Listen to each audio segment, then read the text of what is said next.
Being an all-star is one of the biggest accomplishments a player can attain during their NBA career, as only 24 out of 450 players annually make it. Some players may look back and regret not getting the nod during their playing career. That's my biggest regret.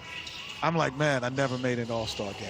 I was close one year. I was averaging like 18 and 8. But Magic, Stockton, and Clyde Drexler were locked. Kidding, you're one of my best friends, but you never had a chance.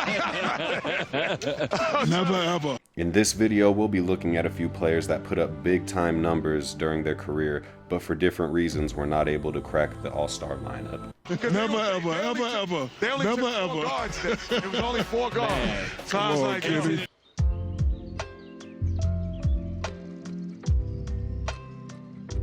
Josh Smith was drafted 17th overall in the 2004 draft at 18 years old to his hometown Atlanta Hawks. He was able to start early for a bad team that ended up going 13-69 under head coach Mike Woodson. He would go on to average 9.7 points, 6.2 rebounds, and almost 2 blocks a game during his rookie year. He began to put it all together his third year as he increased his averages to 16.4 points, 8.6 rebounds, 2.9 blocks, and 1.4 steals. And during his next 7 seasons in Atlanta, he would go on to average 16.8 points, 8.5 rebounds, a little over 2 blocks, and around 1.5 steals with 3.5 assists per game. And from 2008 on, his team would annually be in the playoffs. So you'd think one of the best two-way players on a good team with the numbers to back it up could crack an all-star lineup, right? Well, in 2009, he couldn't get in over Jameer Nelson or Mo Williams, who both had career years, but nothing to take a second look at. Mo Williams was an injury replacement who you can say got the benefit of the doubt by being on the best team record-wise in the NBA that year. In 2010 and 11, you can argue he got snubbed over his teammate Al Horford, who he had better stats than, and I know numbers don't tell the whole story, but they definitely don't lie either. Based off the numbers, who do you think should have made it? His best chance was in 2012, where he averaged career highs in points and rebounds, with 18.8 and 9.6 for the season, but got snubbed for players like Andre Iguodala, Roy Hibbert, and Luol Deng. Not saying these players shouldn't have made it, but it's hard to imagine why a player averaging damn near 20 and 10 on a playoff team getting snubbed for players averaging around 12 points a game. His last chance was in 2013, where he averaged 17.5 points, 8.4 rebounds, with 1.8 blocks and 1.2 steals, but was again picked over for Luol Deng and reigning Defensive Player of the Year, Tyson Chandler. After that, he really had no chance of making an all-star team, as the next year he would go on to average solid numbers with a really bad Detroit Pistons team, and 2 years later he would be out the league before trying to make a comeback in 2018. Monte Ellis was drafted 40th overall straight out of high school after he was named Mr. Basketball USA, averaging almost 38.5 points, 8 rebounds, 7 assists, and 4.5 steals as a senior in high school. He won Most Improved Player after increasing his scoring average by almost 10 for that We Believe Warriors team that went on a surprising playoff run as an 8th seed, beating the number 1 seed Dallas Mavericks. His best years statistically came during 2010 and 11, where he averaged around 25 points, 5 assists, and 2 steals with a young Steph Curry during his rookie and sophomore seasons in the NBA.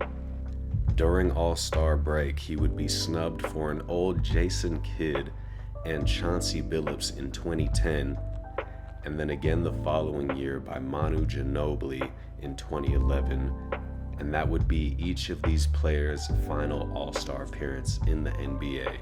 And I'm not saying the players that did end up making it should not have made it, but we are talking about multiple-time All-Stars here, and they could afford to give up at least one of those spots. You could argue he missed the cut by putting up these numbers on a bad team that finished 13th and 12th in the Western Conference. He had a good 2 years with Dallas for a playoff team, winning 49 and 50 games his time there. He averaged around 19 points, 5 assists, and a little under 2 steals a game.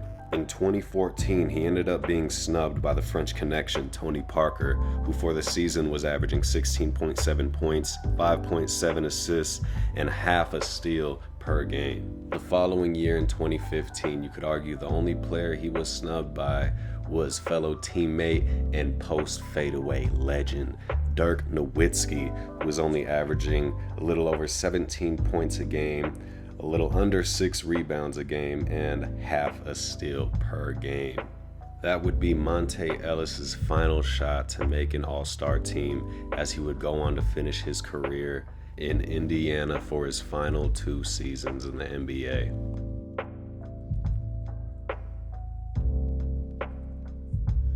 The last player on this list will be CJ McCollum, who still has a chance to make it since as of this video, he is 31 years old, so it's safe to say he still has a few shots left before he retires.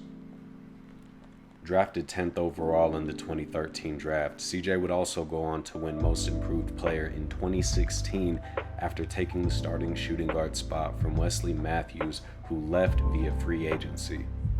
He would increase his averages from 6.8 points, 1 assist, and 0.7 steals to 20.8 points, 4.3 assists, and 1.2 steals from his second to third season in the NBA.